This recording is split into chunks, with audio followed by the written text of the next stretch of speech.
ভাইরা আমার, কাবা ঘর এমন এক ঘর, আল্লাহ রাব্বুল আলামিন এই কাবা ঘরের উপর প্রতিদিন 120টা রহমত অবতীর্ণ করেন। ওই কাবা ঘর যারা জিয়ারত করে, তাওয়াফ করলেও নেকি, কাবা ঘরের নামাজ পড়লেও নেকি, কাবা ঘরের দিকে তাকায় থাকলেও নেকি। বিশ্বনবী বলেন প্রতিদিন 120টা রহমত অবতীর্ণ হয়।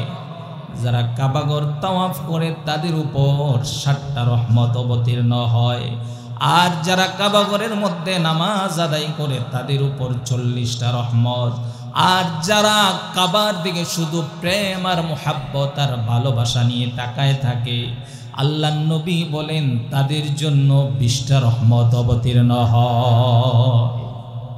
আমাদের পিতা আদম আলাইহিস সালাতু ওয়াস সালাম, আল্লাহ রাব্বুল আলামিন তাকে পৃথিবীতে প্রেরণ করে সর্বপ্রথম তার ঘর কাবা ঘর নির্মাণ করার জন্য নির্দেশ দিয়েছেন। আল্লাহ রাব্বুল আলামিন আদমকে লক্ষ্য করে বলেন, আদম, তুমি পৃথিবীতে সর্বপ্রথম মানুষ, আর এই ঘর হলো সর্বপ্রথম ঘর। এই ঘরের জিয়ারত, এই ঘরের তাওয়াফ, এই ঘরের ইবাদত তোমার জন্য আমি ফরজ করে দিলাম। যেহেতু আল্লাহ রাব্বুল আলামিন জিন এবং ইনসানকে তার ইবাদত বন্দেগী করার জন্য সৃষ্টি করেছেন, এজন্য বাবা আদমকে সৃষ্টি করে প্রথমেই ইবাদতের ঘর কাবা ঘর আল্লাহ রাব্বুল আলামিন সৃষ্টি করেছেন। আল্লাহ বলেন, ইন্না আউওয়ালা বাইতিন উদিআ লিন-নাসি লাল্লাযী বিবাক্কাতা মুবারাকাও ওয়া হুদাল লিল-আলামিন। আল্লাহ বলেন, নিশ্চয়ই সর্বপ্রথম ঘর যা মানুষের জন্য নির্মাণ করা হয়েছে সেই ঘর হলো কাবা ঘর, যা মক্কাতুল মুকাররমায় অবস্থিত। আল্লাহ বলেন, যেই ঘর বরকতময়, যেই ঘর বিশ্ববাসীর জন্য হেদায়েতের কারণ। ভাইরা আমার, আল্লাহ রাব্বুল আলামিন বাবা আদম আলাইহিস সালাতু ওয়াস সালামের বসবাসের ঘর নির্মাণ করার পূর্বেই ইবাদতের ঘর কাবা ঘর নির্মাণ করিয়েছেন। ওই ঘরের হজ বাবা আদম আলাইহিস সালাতু ওয়াস সালাম করেছেন। বাবা আদমের পরে শীস আলাইহিস সালাতু ওয়াস সালাম করেছেন। নবী নূহ আলাইহিস সালাতু ওয়াস সালামের জামানার আগ পর্যন্ত সমস্ত নবী রাসূলগণ ওই কাবা ঘরের হজ আদায় করেছেন। বলেন সুবহানাল্লাহ। হযরত নূহ আলাইহিস সালাতু ওয়াস সালামের তুফানের সময় আল্লাহ রাব্বুল আলামিন কাবা ঘরকে প্রথম আকাশে উঠিয়ে নিয়ে যান। ভাইরা আমার, আল্লাহ নবী ইব্রাহিম খলিলুল্লাহ আলাইহিস সালাতু ওয়াস সালাম, আল্লাহ রাব্বুল আলামিন বাবা ইব্রাহিমকে নির্দেশ দান করেন, ও ইব্রাহিম, ওই কাবা ঘর তুমি এবং তোমার ছেলে ইসমাঈল আলাইহিস সালাতু ওয়াস সালাম আবার পুনরায় নির্মাণ করো। আল্লাহ রাব্বুল আলামিন ফেরেশতাদের মাধ্যমে ওই কাবা ঘরের ভিত্তি দেখিয়ে দিয়েছেন। বাবা ইব্রাহিম আলাইহিস সালাতু ওয়াস সালাম রাজমিস্ত্রি, আর ইসমাঈল আলাইহিস সালাম যোগালী হিসাবে কাজ করতেছেন। কাবা ঘর আল্লাহর হুকুমে পুনর্নির্মাণ করা আরম্ভ করে দিলেন। বলেন আলহামদুলিল্লাহ। ভাইয়ের আমার, বাবা ইব্রাহিম খলিলুল্লাহ রাজমিস্ত্রি আর ইসমাঈল আলাইহিস সালাতু ওয়াস সালাম যোগালী হয়ে নির্মাণ কাজ করতে আরম্ভ করে দিলেন। বাবা ইব্রাহিম খলিলুল্লাহ আলাইহিস সালাতু ওয়াস সালাম মাকামে ইব্রাহিমের উপর দাঁড়িয়ে কাবা ঘর নির্মাণ করা আরম্ভ করলেন। যখন উপরে যাওয়ার প্রয়োজন হতো, ওই পাথরটার সাথে সাথে লিফটের মতো উপরে উঠে যাইত। আবার যখন নিচে নামার প্রয়োজন হতো, সাথে সাথে লিফটের মতো ওই পাথরখানা নিচে নেমে যাইত। বলেন সুবহানাল্লাহ। শুধু তাই নয়, ওই পাথর নিজের মধ্যে ইব্রাহিম আলাইহিস সালাতু ওয়াস সালামের পদচিহ্ন গ্রহণ করে নিয়েছেন। সুবহানাল্লাহ। যেই পাথরকে মাকাম ইব্রাহিম বলা হয়, আপনারা যারা কাবা ঘরের জিয়ারত করেছেন, হজ করেছেন, ওই মাকাম ইব্রাহিম পাথরখানা দেখেছেন। আল্লাহ রাব্বুল আলামিন হাজীদের জন্য নির্দেশ দিয়েছেন মাকামি ইব্রাহিমের সামনে দাঁড়িয়ে 2 রাকাত নামাজ আদায় করার জন্য। ভাইরা আমার, অনেক লম্বা চড়া ঘটনা। আল্লাহ রাব্বুল আলামিনের হুকুমে বাবা ইব্রাহিম খলিলুল্লাহ তার সন্তান ইসমাঈল আলাইহিস সালাতু ওয়াস সালাম কাবা ঘর নির্মাণ শেষ করে আল্লাহ রাব্বুল আলামিনের দরবারে কতগুলো দোয়া করেছেন। ওয়া ইয ইয়ারফাউ ইব্রাহিমুল কাওয়াইদা মিনাল বাইতি ওয়া ইসমাঈল রব্বানা তাকাব্বাল মিন্না ইন্নাকা আনতাস সামিউল আলিম। আল্লাহ রাব্বুল আলামিনের দরবারে ইব্রাহিম খলিল আল ইসমাঈল আলাইহিস সালাতু ওয়াস সালাম আল্লাহর দরবারে দোয়া করলেন, আল্লাহ আমরা যে আমলটা করেছি এই আমলটা আমাদের পক্ষ থেকে তুমি কবুল করে নাও। আরো অনেকগুলো দোয়া করেছেন। ওই দোয়ার মধ্যে ইব্রাহিম খলিলুল্লাহ দোয়া করেছেন, আল্লাহ আখিরি জামানার পয়গম্বর মুহাম্মদ আরবি সাল্লাল্লাহু আলাইহি ওয়াসাল্লামকে তুমি প্রেরণ করবে। ওই আখিরি জামানার পয়গম্বর মুহাম্মদ আরবি সাল্লাল্লাহু আলাইহি ওয়াসাল্লামকে আমি ইব্রাহিমের বংশে তুমি প্রেরণ করো। ভাইরা আমার, আল্লাহ রাব্বুল আলামিন ইব্রাহিম খলিলের দোয়াকে কবুল করেছেন। আল্লাহ রাব্বুল আলামিন ঘোষণা দিয়েছেন, ইব্রাহিম আমি আপনার দোয়াকে কবুল করলাম। আমি আপনার সন্তান ইসমাঈলের বংশে আখিরি জামানার পয়গম্বর মুহাম্মাদুর রাসূলুল্লাহ সাল্লাল্লাহু আলাইহি ওয়াসাল্লামকে পাঠাবো। সুবহানাল্লাহ। ভাইরা আমার, এজন্য আমার আপনার নবী বিশ্বনবী সাল্লাল্লাহু আলাইহি ওয়াসাল্লামকে সাহাবায়ে কেরাম প্রশ্ন করলেন, ইয়া রাসূলুল্লাহ ইয়া হাবিবাল্লাহ আপনি নিজের সম্পর্কে কিছু বলুন। বিশ্বনবী বলেন, ও আমার সাহাবীরা, আমি তখন নবী ছিলাম যখন আদম মাটি এবং কাদার মধ্যে লুটোপুটি খাচ্ছিল। অর্থাৎ যখন আদম আলাইহিস সালাতু ওয়াস সালামকে আল্লাহ রাব্বুল আলামিন সৃষ্টি করেন নাই, তখনও আমি নবী ছিলাম। আমার সম্পর্কে দোয়া করেছেন আমার পিতা ইব্রাহিম খলিলুল্লাহ। আমার জন্য সুসংবাদ দিয়েছেন হযরত ঈসা রূহুল্লাহ। ভাইরা আমার, কাবা ঘর নির্মাণ হয়ে গেল। আল্লাহ রাব্বুল আলামিন ইব্রাহিম খলিলকে ডাক দিয়ে বলেন, ইব্রাহিম কাবা ঘর নির্মাণ করেছো, এই ঘরের জিয়ারত করার জন্য সারা বিশ্বের মানুষকে তুমি দাওয়াত দাও।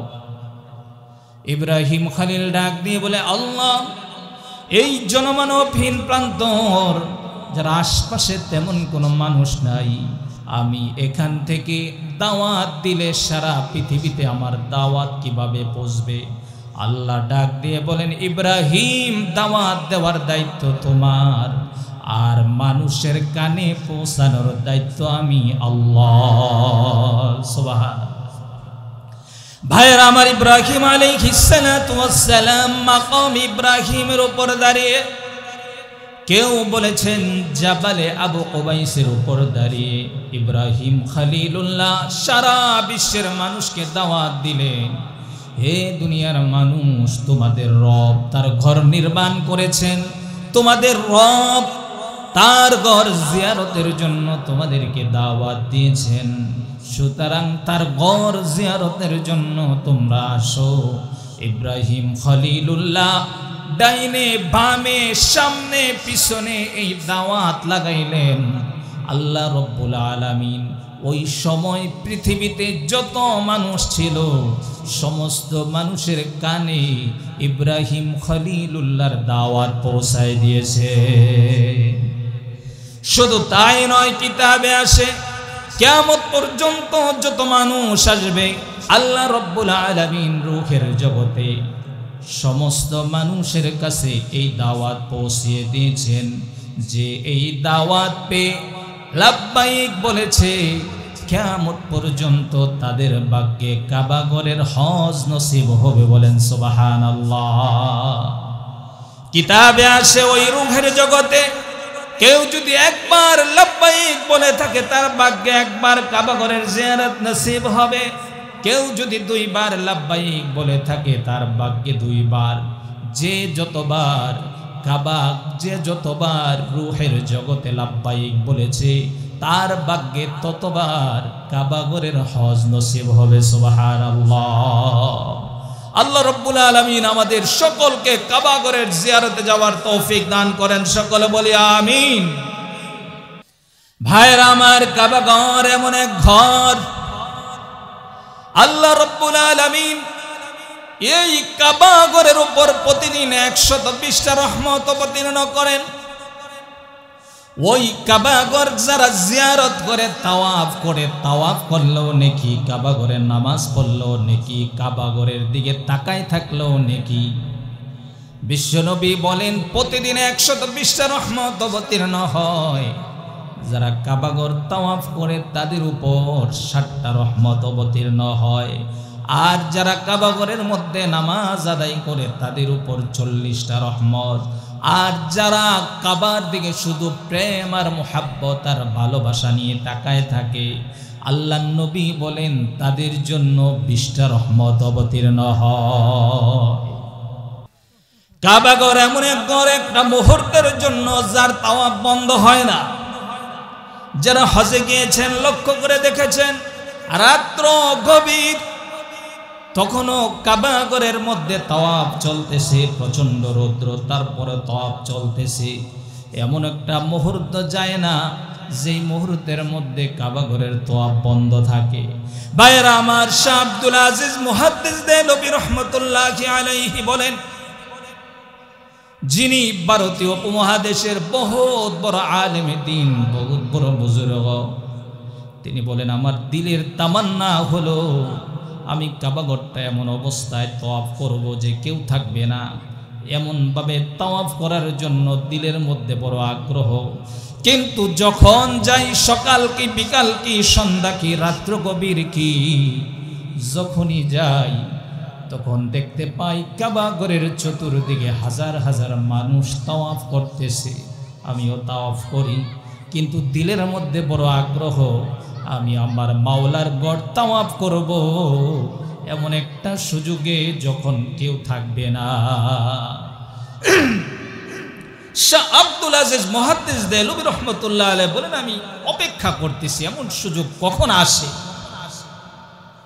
একদিন মক্কাতুল মুকাররমায় প্রচন্ড বৃষ্টি হলো। এমন বৃষ্টির কারণে মানুষ ঘর থেকে বের হওয়ার উপক্রম হলো না। কাবা ঘরের চতুর্দিকে পানিতে ভরপুর হয়ে গেল। আমি চিন্তা করলাম এই প্রচন্ড বৃষ্টির মধ্যে নিশ্চয়ই কেউ বের হয় নাই, কাবা ঘরের চতুর্দিকে হয়তো খালি আছে। আমি একা একা মুহাব্বত আর ভালোবাসার সাথে আল্লাহর ঘরটা তাওয়াফ করব। শাহ আব্দুল আজিজ মুহাদ্দিস দেহলভী রাহমাতুল্লাহি আলাইহি বলেন আমি যখন আসলাম কাবার চত্বরে লক্ষ্য করে দেখলাম চতুর্দিকে পানিয়ে ভরপুর, কোনো মানুষ নাই। কিন্তু লক্ষ্য করে দেখলাম একটা সাপ কাবা ঘরের চতুর্দিকে তাওয়াফ করতেছে। সুবহানাল্লাহ। শাহ আব্দুল আজিজ মুহাদ্দিস দেহলভী রাহমাতুল্লাহি আলাইহি বলেন আমার বুঝে আসলো আল্লাহর ঘর, এই কাবা ঘর একটা মুহূর্তের জন্য তাওয়াফ আল্লাহ রব্বুল আলামিন বন্ধ রাখেন না। ভাইরা আমার, এই কাবা ঘরের উপর আল্লাহ রব্বুল আলামিন এত বরকত অবতীর্ণ করেন। বিশ্বনবী বলেন এই কাবার মধ্যে কেউ যদি 1 রাকাত নামাজ আদায় করে আল্লাহ রব্বুল আলামিন তার আমল নামার মধ্যে 1 লক্ষ নামাজের সওয়াব দান করে। ভাইরা আমার, এই ব্যাপারে কথা বলতে গেলে অনেক লম্বা চড়া সময়ের প্রয়োজন, আমি সেদিকে যাব না। আল্লাহ রব্বুল আলামিন ইব্রাহিম খলিলুল্লাহ আলাইহিস সালাতু ওয়াস সালাম এবং তার ছেলে ইসমাইল আলাইহিস সালাতু ওয়াস সালামের মাধ্যমে এই কাবাঘর পুনর্নির্মাণ করালেন। আল্লাহ রব্বুল আলামিন বাইতুল মুকাদ্দাস নবীদের মাধ্যমে নির্মাণ করালেন। হযরত সুলাইমান আলাইহিস সালাতু ওয়াস সালাম বাইতুল মুকাদ্দাস পুনর্নির্মাণ করেন। বাইরা আমার, মসজিদ নির্মাণ করা, মসজিদের সাথে সম্পর্ক রাখা এটা নবীদের সুন্নত। এজন্য বিশ্বনবী সাল্লাল্লাহু আলাইহি ওয়াসাল্লাম মক্কা থেকে মদিনাতুল মুনাওয়ারায় বিশ্বনবী যখন হিজরত করেন, বিশ্বনবী মদিনায় ঢোকার পূর্বে কুবা উপত্যকায় কিছুদিন অবস্থান করেন, 15 দিন অবস্থান করেন। বিশ্বনবী কুবা উপত্যকায় যখন অবস্থান করেন তখন সেখানে একটা মসজিদ নির্মাণ করেন। সুবহানাল্লাহ। সেই মসজিদের নাম হলো মসজিদে কুবা। আল্লাহ রাব্বুল আলামিন ওই মসজিদে যারা নামাজ আদায় করে সাহাবায়ে কেরাম সম্পর্কে আয়াত নাজিল করেছেন, ফিহি রিজালুন ইউহিব্বুনা আন ইয়াতাতাহহারু ওয়াল্লাহু ইউহিব্বুল মুত্তাহহিরিন। আল্লাহ রাব্বুল আলামিন বলেন, কুবা মসজিদে এমন কিছু মুসল্লি আছে যারা পবিত্রতাকে ভালোবাসে। আল্লাহ রাব্বুল আলামিন যারা পবিত্রতা অর্জন করে তাদেরকে ভালোবাসে। বিশ্বনবী বলেছেন, কুবা মসজিদে যে 2 রাকাত নামাজ আদায় করবে আল্লাহ রাব্বুল আলামিন তার আমলনামার মধ্যে একটি কবুল উমরার সওয়াব দান করবে। এজন্য বিশ্বনবী প্রতি শনিবারে কুবা মসজিদে গমন করতেন। সাহাবায়ে কেরামের সাথে হাল পরিস্থিতি জিজ্ঞাসা করতেন। সাহাবায়ে কেরাম বলেন, মসজিদে কুবা যখন নির্মাণ হয় বিশ্বনবী নিজে পাথর বহন করে নির্মাণ কাজে অংশগ্রহণ করেছেন। সুবহানাল্লাহ। বলেন, নবী নিজে পাথর বহন করতেছে, সাহাবায়ে কেরামও পাথর বহন করতেছে। নবী খুশি খুশি পাথর বহন করলেন, নির্মাণ কাজে নিজে অংশগ্রহণ করলেন। সুবহানাল্লাহ। ভাইরা আমার, বিশ্বনবী সাল্লাল্লাহু আলাইহি ওয়াসাল্লাম মদিনাতুল মুনাওয়ারায় ঢুকলেন। বিশ্বনবী হিজরত করে মদিনাতুল মুনাওয়ারায় প্রবেশ করলেন। মদিনায় যাওয়ার পর বিশ্বনবী মসজিদে নববী নির্মাণ করেছেন। সুবহানাল্লাহ। মসজিদে নববীর জায়গাটা 2 জন ইয়েতিম বালক সাহাল সুহাইল তাদের ছিল। বিশ্বনবী সাল্লাল্লাহু আলাইহি সাল্লাম সেই জায়গাটাতে আল্লাহর হুকুমে মসজিদ নির্মাণ করতে চাইলেন। সেই এতিম 2 বালক বলতেছে, ইয়া রাসূলুল্লাহ, এই জায়গাটা আমরা একেবারে বিনামূল্যে মসজিদ নির্মাণ করার জন্য আল্লাহর হস্তে দান করে দিতে চাই। বিশ্বনবী বলেন, না না, আমি ফ্রিতে নেব না। আল্লাহর ঘর মদিনাতুল মুনাওয়ারা মসজিদ নববী নির্মাণ করব, এটার যথাযোগ্য মূল্য দিয়ে আমি ক্রয় করব। বিশ্বনবী মসজিদে নববীর ওই জায়গাটা সাহাল সুহাইল এতিম ছেলেদের থেকে যথাযথ মূল্য দিয়ে মসজিদের জায়গাটা ক্রয় করে সেখানে মসজিদে নববী নির্মাণ করেছেন। সুবহানাল্লাহ।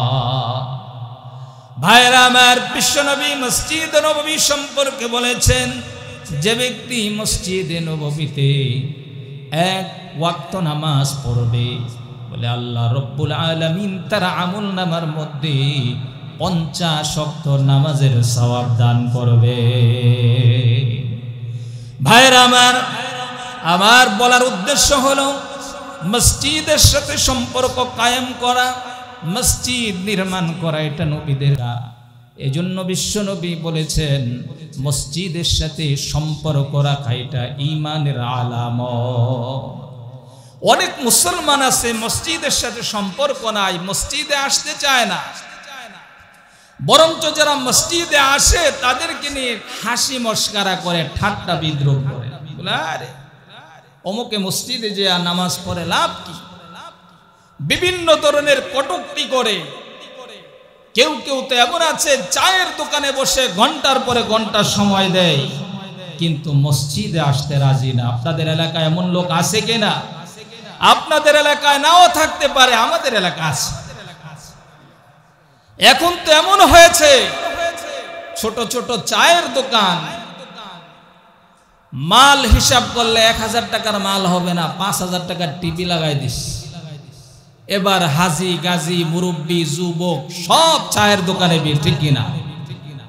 আমি মাঝে মাঝে আমাদের এলাকার চায়ের দোকানে বাজারে আমি মাঝে মাঝে উকি দিয়ে দেখি, আরে খোদা, দেখা যায় মুরব্বী, হাজি গাজী, যুবক বৃদ্ধ সর্বশ্রেণীর মানুষ ঘন্টার পরে ঘন্টা চায়ের দোকানে বসে আড্ডা দিতেছে, ঠিক কিনা? ওই যে টিপি লাগায় রাখছে শয়তানের বাক্স, মসজিদের দিকে আর তাদের দিল টানে না, এদের দিল শুধু ওই চায়ের দোকানের দিকে। আর চায়ের দোকানে বসে বসে আরেকজনের গীবত, পরনিন্দা, সমালোচনা, বলে আরে নামাজ না পড়লে কি হবে, ঈমান মজবুত আছে কিনা? যারা নামাজ পড়ে তাদেরকে কটূক্তি করে, তাদেরকে নিয়ে সমালোচনা করে, গীবত, পরনিন্দার পুরা আড্ডা হলো চায়ের দোকানগুলা, ঠিক কিনা ভাইরা? বিভিন্ন গুনাহ, অশ্লীল ছবি টিভিগুলোতে লাগিয়ে দেয়, ঘন্টার পরে ঘন্টা আড্ডা দিতে থাকে। কেউ কেউ তো চায়ের পরে চা পান করতে থাকে আর চা দোকান থেকে বাড়িতে যায় না।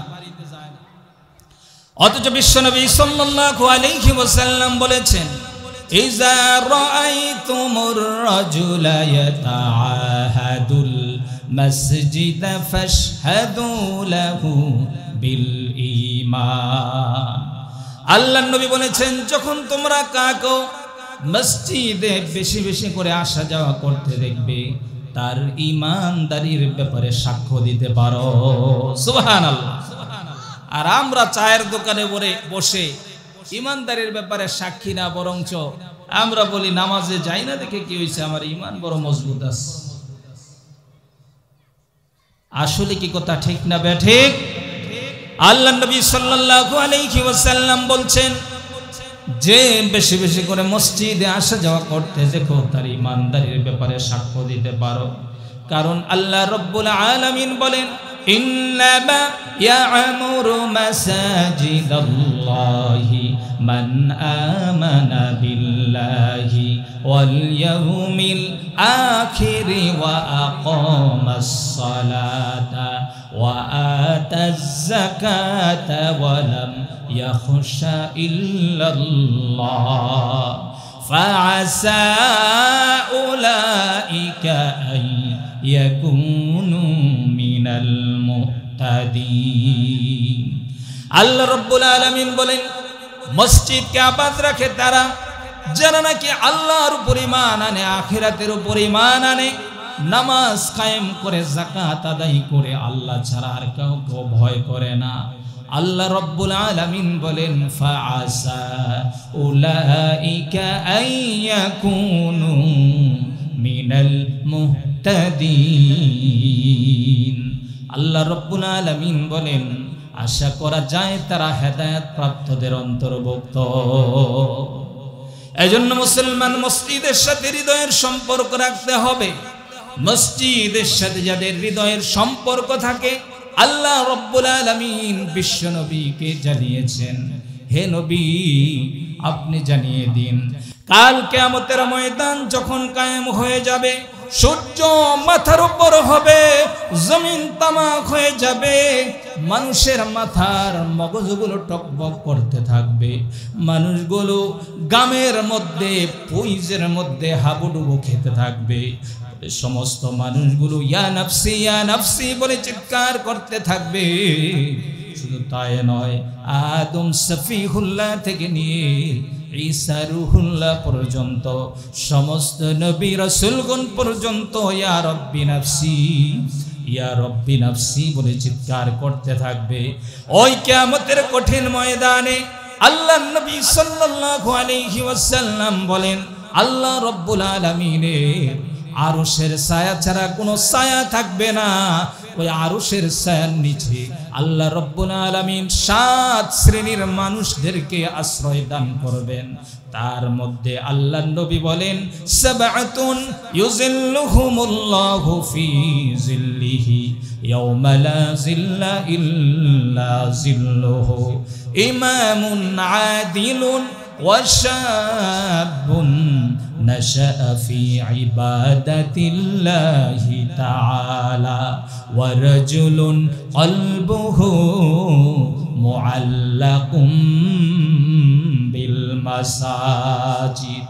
আল্লাহর নবী বলেন, ওই 7 শ্রেণীর মানুষের মধ্যে 1 শ্রেণীর মানুষ হবে তারা যাদের হৃদয়ের সম্পর্ক মসজিদের সাথে থাকে। বলেন সুবহানাল্লাহ।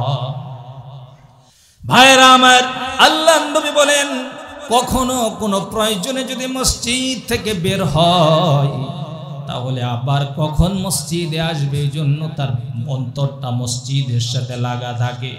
ফজর পরে বের হয়, আবার জোহরে কখন মসজিদে আসবে, আবার জোহর পরে বের হয়, আসরে কখন মসজিদে আসবে, আসর পরে বের হয়, মাগরিবে কখন আসবে, মাগরিব পরে বের হয়, এশাতে কখন আসবে, এশা পরে বের হয়, ফজরের নামাজে কখন মসজিদে আসবে।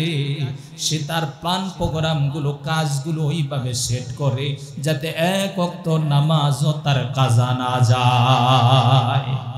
আল্লাহর নবী বলেন, এমন যাদের হবে, এই শ্রেণীর লোক যারা হবে যাদের হৃদয়ের সম্পর্ক মসজিদের সাথে হবে, বিশ্বনবী বলেন কাল কিয়ামতের কঠিন ময়দানে আল্লাহর আরশের ছায়া তলে তাদেরকে আল্লাহ স্থান দান করবে।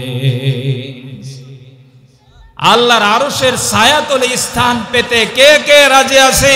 আল্লাহকে হাত তুলে দেখায়। নারে তাকবীর, নারে তাকবীর। আজকের মাহফিল সফল হোক, কবুল হোক। আল্লাহ রাব্বুল আলামিন সকল ভাইদেরকে কবুল করেন, সকলে বলে আমিন। মসজিদের সাথে সকলের হৃদয়ের সম্পর্ক আল্লাহ রাব্বুল আলামিন আমাদের সকলকে করে দেন, বলে আমিন। ভাইরা আমার, বিশ্বনবী বলেছেন, কেউ যখন ওযু করে নামাজ আদায় করার জন্য ঘর থেকে বের হয়, আল্লাহ রাব্বুল আলামিন তার প্রতি কদমে 1টি করে গুনাহ মাফ করেন, জান্নাতে 1টি করে মর্যাদা বুলন্দ করেন। সুবহানাল্লাহ। বিশ্বনবী সাল্লাল্লাহু আলাইহি ওয়াসাল্লামের জামানায় বনু সালমা নামক একটা গোত্র ছিল, যাদের বসতিটা মদিনা থেকে অনেক দূরে ছিল। মদিনার মসজিদ নববীর কাছে একটা খালি জায়গা ছিল। বনু সালমা গোত্রের লোকেরা এসে বললেন, ইয়া রাসূলুল্লাহ, আমাদের গোত্র, আমাদের বসবাস মসজিদ থেকে অনেক দূরে, আমরা চাই সব সময় আপনার দরবারে আমরা পড়ে থাকি, আপনার সোহবত নেই, 5 ওয়াক্ত নামাজ মসজিদ জামাতের সাথে আদায় করি, বেশি থেকে বেশি আপনার মজলিসে বসে থাকি, কিন্তু বাসা দূরে হওয়ার কারণে সম্ভব হয় না। ইয়া রাসূলুল্লাহ, মসজিদ নববীর পাশে যে জায়গাটা খালি পড়ে আছে, এই জায়গার মালিককে বলেন না আমাদের সাথে, আমাদের জায়গার সাথে যাতে আওয়াজ বদল করে নেয়, আমাদের জায়গার পরিবর্তে তারা এই জায়গাটা আমাদের জায়গা নেই, এই জায়গাটা আমাদেরকে দিয়ে দিক, যাতে করে আমরা সব সময় আপনার সোহবতে থাকতে পারি। আল্লাহর নবী ডাক দিয়ে বলেন, ও বনু সালমা গোত্রের লোকেরা, দিয়ারকুম তুকতাবু আসারকুম, দিয়ারকুম তুকতাবু আসারকুম। আল্লাহর নবী বলেন, বনু সালমা গোত্রের লোকেরা, তোমরা তোমাদের বসতিতেই বসবাস করো, তোমরা বহুদূর থেকে যদিও আসো, তোমাদের প্রতিটা পদক্ষেপ আল্লাহ রাব্বুল আলামিনের দরবারে লেখা হয়। সুতরাং দূর থেকে আসো তো নেকি তোমাদের বেশি হয়। সুবহানাল্লাহ। এজন্য ভাইরা আমার, মসজিদের সাথে হৃদয়ের সম্পর্ক রাখতে হবে। আল্লাহর নবী সাল্লাল্লাহু আলাইহি ওয়াসাল্লাম বলেছেন, মান বানা লিল্লাহি মসজিদান বানাল্লাহু লাহু বাইতান ফিল জান্নাহ। যে আল্লাহর জন্য মসজিদ নির্মাণ করবে, আল্লাহ রাব্বুল আলামিন তার জন্য জান্নাতের মধ্যে বালাখানা নির্মাণ করবে। এজন্য মসজিদের সাথে হৃদয়ের সম্পর্ক, মসজিদে দান দক্ষিণা করা, মসজিদকে আবাদ রাখা, এটা একজন মুমিন মুসলমানের দায়িত্ব, কর্তব্য, এটা হলো ঈমানের আলামত। এজন্য যে যত বেশি মসজিদকে মুহাব্বত করবে, যে যত বেশি মসজিদের সাথে ভালোবাসার সম্পর্ক রাখবে, আল্লাহ রব্বুল আলামিন এই মুহাব্বত আর ভালোবাসার কারণে কাল কিয়ামতের কঠিন ময়দানে তার নাজাতের উসিলা করে দিবে। আল্লাহর নবী বলেছেন, কাল কিয়ামতের ময়দানে আল্লাহ রব্বুল আলামিন কাবা ঘরের সাথে দুনিয়ার সমস্ত মসজিদগুলোকে বলবেন, যাও যাও তোমরা জান্নাতে চলে যাও। মসজিদগুলো ডাক দিয়ে বলবে, আল্লাহ আমরা জান্নাতে যাব না, আমরা আমাদের প্রতিবেশীদেরকে সাথে নিয়ে যাব। আমাদের প্রতিবেশীরা কোথায়? আল্লাহ ডাক দিয়ে বলবেন, তোমাদের প্রতিবেশী আবার কারা? মসজিদগুলো ডাক দিয়ে বলবেন, আল্লাহ যারা আমাদেরকে আবাদ রেখেছিল, যারা আমাদেরকে ইবাদত বন্দেগী করে, সেবা শুশ্রূষা করে, আমাদের দান দক্ষিণা করে যারা মসজিদগুলোকে আবাদ রেখেছিল, তারাই হলো আমাদের প্রতিবেশী। এজন্য মুসলমান মসজিদের সাথে যদি হৃদয়ের সম্পর্ক থাকে, মসজিদকে যদি ভালোবাসি, মুহাব্বত করি, মসজিদের প্রয়োজনে দান দক্ষিণা করি, এই দানকে উসিলা করে আল্লাহ রব্বুল আলামিন কিয়ামতের কঠিন ময়দানে আমার আর আপনার জন্য নাজাতের জরিয়া করে দেবে। এজন্য ভাইয়েরা আমার, ধনী হই দরিদ্র হই, মসজিদের প্রয়োজনে দান দক্ষিণা করবো ইনশাআল্লাহ। দরিদ্ররা এই মনে করে বসে থাকলে হবে না, আমাদের তো টাকা পয়সা নাই, আমরা কি দান করব, ধনীরাই করবে। বলে না, যার যতটুকু সমর্থ আছে সমর্থ অনুযায়ী মসজিদের প্রয়োজনে সাহায্যের হাত বাড়িয়ে দিতে হবে। কোটিপতি লক্ষ টাকা দান করে যে সওয়াব লাভ করবে, যার সমর্থ কম আছে, ইখলাসের সাথে সে যদি 100 টাকা দান করে, আল্লাহ রাব্বুল আলামিন তাকে সেই পরিমাণ সওয়াব দান করবে। ভাইরা আমার, বিখ্যাত খলিফা হারুনুর রশিদ, খলিফা হারুনুর রশিদ ঘোষণা দিলেন, অনেক মসজিদ তো নির্মাণ করেছি, অনেক দিনই কাজ করেছি, এবার আমি একটা মসজিদ নির্মাণ করতে চাই যেখানে কারো কোনো সহযোগিতা নিব না, এককভাবে আমার দানে, আমার অনুদানে আমি একটি মসজিদ নির্মাণ করতে চাই, সেখানে কারো অনুদান দেওয়া চলবে না। খলিফা হারুনুর রশিদ অনেক বড় একজন বুজুর্গ বাদশা, অর্ধ পৃথিবী যিনি শাসন করেছেন, ইসলামের অনেক খেদমত করেছেন। ভাইরা আমার, লম্বা চূড়া ঘটনা, খলিফা হারুনুর রশিদের নির্দেশ বাস্তবায়ন করার জন্য সৈন্য সামন্তরা সেভাবে কাজ করতেছে।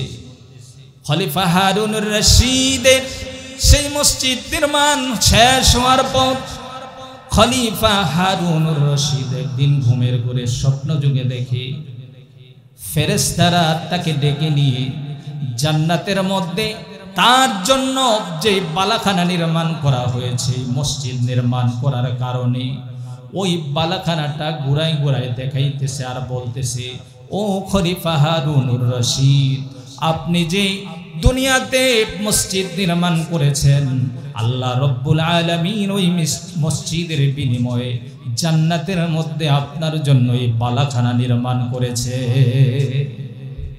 খলিফা হারুনুর রশিদ তার বালাখানা দেখতেছে, দেখে বালাখানা থেকে যখন বের হয়েছে, দেখে তার বালাখানার অপর পাশে সেম ডিজাইনের আরেকটা বালাখানা দেখা যাচ্ছে। সুবহানাল্লাহ। খলিফা হারুনুর রশিদ ভাবলেন, এটাও মনে হয় আমারই বালাখানা। খলিফা হারুনুর রশিদ ওই বালাখানায় প্রবেশ করার জন্য ওই বালাখানার গেটে যখন গেলেন, ফেরেশতারা তার পথ রোধ করে দাঁড়ালেন আর ডাক দিয়ে বললেন, ও খলিফাতুল মুসলিমিন, এই বালাখানাটা তো আপনার নয়। খলিফা হারুনুর রশিদ বলেন, এই বালাখানা তো আমার বালাখানার মতো সেম ডিজাইনের, এটা তো মনে হয় আমার বালাখানা। ফেরেশতারা ডাক দিয়ে বলেন, না, এটা আপনার বালাখানা নয়, এটা হলো আপনার মসজিদ নির্মাণ কাজে অংশগ্রহণকারী আহমদ নামক এক যোগালী আছে। আল্লাহ রব্বুল আলামিন ওই যোগালীর জন্য এই বালাখানাটা নির্মাণ করেছে। খলিফা হারুনুর রশিদ ঘুম থেকে জাগ্রত হলেন, আশ্চর্য হলেন, আরে মসজিদ নির্মাণ করলাম আমি, আর যোগালীর নামে আমার মতো সেম বালাখানা আল্লাহ তৈরি করেছেন। ওই যোগালী কি আমল করে সেটা আমাকে অবশ্যই জানতে হবে। পরের দিন খলিফা হারুনুর রশিদ রাজমিস্ত্রি এবং যোগালী যারা রয়েছে সকলকে দাওয়াত দিয়ে খানা পিনার ইন্তজাম করলেন। খানা পিনার ইন্তজাম করার পরে খলিফা হারুনুর রশিদ ডাক দিয়ে বললেন, ভাই, তোমাদের মধ্যে আহমদ নামক কে আছো, একটু আমাকে বলবে কি? একজন যোগালী হাত তুললেন, বললেন, হযরত, আমার নাম আহমদ। খলিফা হারুনুর রশিদ ডাক দিয়ে বলেন, ও ভাই আহমদ, তুমি এমন কি আমল করেছো, ঘুমের করে স্বপ্ন জেগে আমি দেখতে পাইলাম আমার মতো আল্লাহ রব্বুল আলামিন তোমাকেও জান্নাতে একটা বালাখানা নির্মাণ করে দিয়েছে। ভাইরা আমার, যোগালী ডাক দিয়ে বলেন, খলিফাতুল মুসলিমিন, আমি গরিব মানুষ, আমি অসহায় মানুষ, টাকা নাই, পয়সা নাই, অর্থ সম্পদ নাই। আপনি মসজিদ নির্মাণের মধ্যে ঘোষণা দিয়েছেন কারো দান অনুদান গ্রহণ করবেন না। আমার এককভাবে মসজিদ নির্মাণ করার কোনো তৌফিক নাই। ও খলিফাতুল মুসলিমিন, তবে আমার বাপের বিটার একখানা জমিন কূপ খনন করার জন্য মাটি খনন করার পর ওই মাটির ভিতর থেকে 3খানা মূল্যবান পাথর আমি পেয়েছি। যেই মূল্যবান পাথরগুলোর রং এবং কালার আপনার মসজিদ নির্মাণের পাথরের সাথে মিলে যায়। ওই যোগালী আহমদ ডাক দিয়ে বলে, খলিফাতুল মুসলিমিন, দিনে যেহেতু আপনার নির্মিত মসজিদে কারো দান অনুদান গ্রহণ করা হবে না ঘোষণা দিয়েছেন, সুতরাং জনগণের সামনে সেই জিনিসটা আমি দিতে পারবো না। এজন্য রাত্রি যখন গভীর হয়ে যায়, সমস্ত মানুষগুলো কমিয়ে যায়, মানুষের দৃষ্টির আড়ালে আমি মসজিদে চলে যাই। আমার পিতার জমিন থেকে পাওয়া ওই মূল্যবান 3খানা পাথর নিয়ে আপনার মসজিদ নির্মাণে যেই পাথর ব্যবহার করা হচ্ছে ওই পাথরের মধ্যে আস্তে করে ছেড়ে দিলাম। আর আল্লাহকে ডাক দিয়ে বললাম, আল্লাহ, আমি গরিব মানুষ, অসহায় মানুষ, অর্থ নাই, সম্পদ নাই, টাকা পয়সা নাই, কিছু নাই। আল্লাহ, আমার সামর্থ্য নাই মসজিদ নির্মাণ করার, তবে আমার পিতার পিতৃভূমি থেকে যেই মহামূল্যবান 3খানা পাথর পেয়েছি, এই পাথরগুলো খলিফাতুল মুসলিমিনের পাথরের সাথে মিশিয়ে দিলাম। আল্লাহ, কাল কিয়ামতের কঠিন ময়দানে মসজিদ নির্মাণকারীদের জন্য আপনি যে জান্নাতের ঘোষণা দিয়েছেন, আল্লাহ, আমি গুনাহগার, আমি অসহায় আহমদ যোগালীর জন্য জান্নাতে আপনি বালাখানা নির্মাণ কইরেন, আমাকে আপনি নিরাশ কইরেন না। খলিফাতুল মুসলিমিন হারুনুর রশিদ ডাক দিয়ে বলে, ও যোগালী, আসো আসো, আয় তুই আমার বুকে আয়। হায় হায়, তুই এমন একটা দান করেছো, অল্প কিছু দান করেছো, কিন্তু ইখলাসের সাথে করার কারণে আল্লাহ রব্বুল আলামিন তোর জন্য জান্নাতে বালাখানা নির্মাণ করে দিয়েছে। এজন্য মুসলমান যার যতটুকু সামর্থ্য আছে মসজিদের কল্যাণে সাহায্য সহযোগিতা করার জন্য কে কে রাজি আছে আল্লাহকে হাত তুলে দেখা। আল্লাহ রব্বুল আলামিন সকলকে কবুল করেন, সকলে বলি আমিন।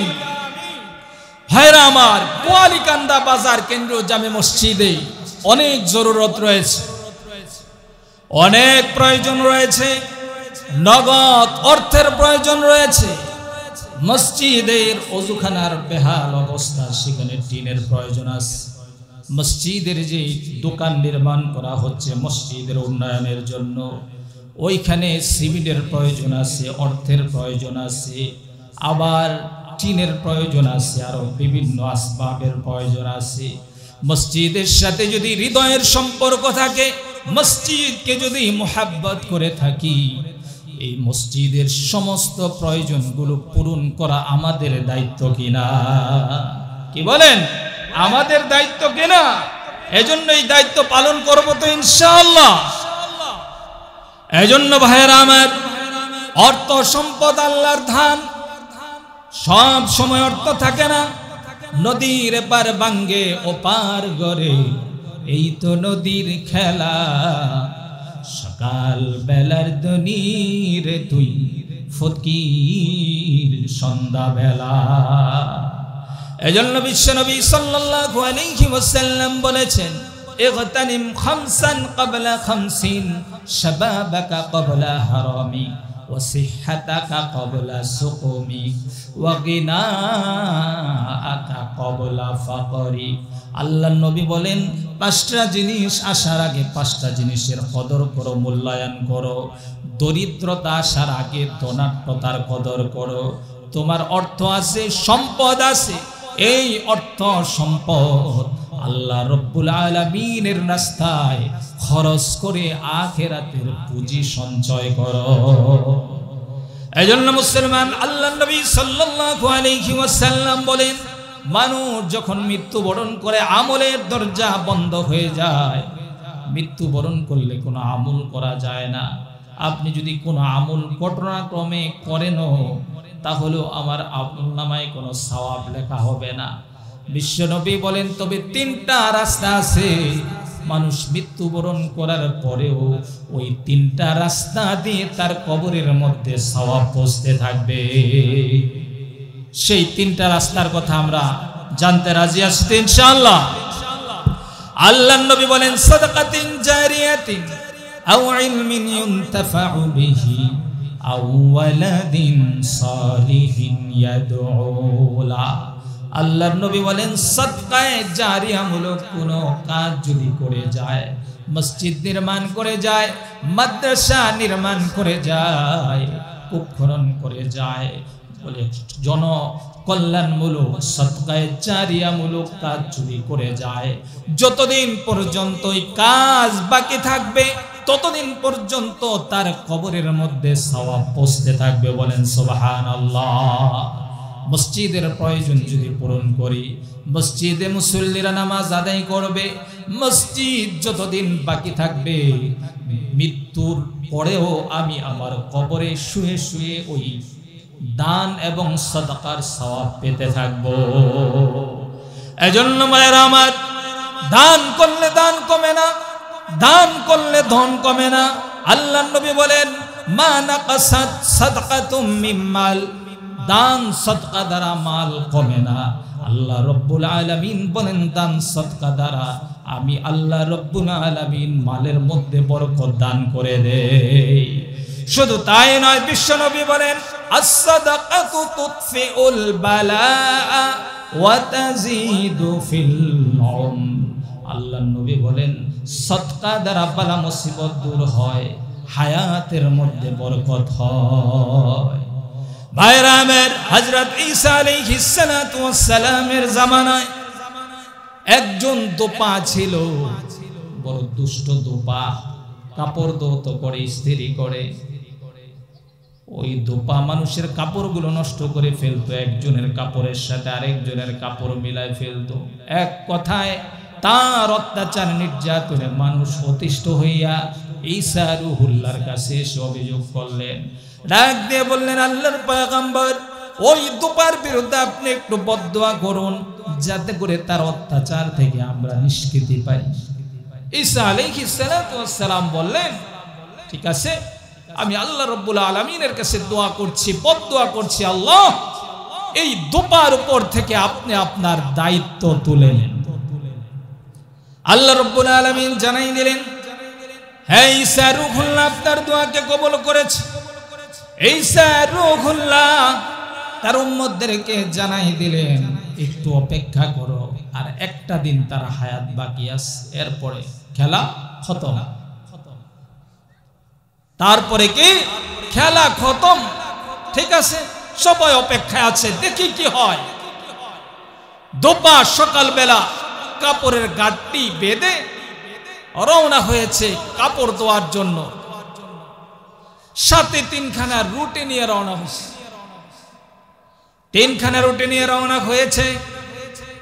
প্রতিমধ্যে একজন ভিক্ষুক হাত বাঁধলেন, ভাই দোপা, বড় ক্ষুধার্ত, ক্ষুধার জ্বালা সহ্য করতে পারতেছি না, আল্লাহর হস্তে আমাকে একটু খাবারের ব্যবস্থা করো। সাথে সাথে দোপার দিলটা নরম হয়ে গেল। দোপা একটা রুটি খুলে ভিক্ষুকের হাতে দিয়া দিল, আর ভিক্ষুক সাথে সাথে আল্লাহ রাব্বুল আলামিনের দরবারে দোয়া করলেন, গফারাল্লাহু মা তাকদ্দামা মিন যামবিকা ওয়া তাহহারা কলবা। আল্লাহ তোমার পিছনের সমস্ত গুনাহ মাফ করে দেন, তোমার অন্তরটাকে পবিত্র করে দেন। দোপার হৃদয়টায় ওই ভিক্ষুকের দোয়া শুনে তার হৃদয়টা ভরে গেল। এবার আরেকটা রুটিও দিয়ে দিয়েছে। এবার ভিক্ষুক আল্লাহর দরবারে দোয়া করলেন, গফারাল্লাহু মা তাকদ্দামা মিন যামবিকা ওয়া মা তাআখার। আল্লাহ রাব্বুল আলামিন তোমার সামনের পিছনের সমস্ত গুনাহগুলো মাফ করে দিন। দোয়াটা এবারও ভালো লাগছে, বাহ, চমৎকার দোয়া, দিলটা নরম হয়ে গেছে। আরেকটা রুটি দিয়ে দিস।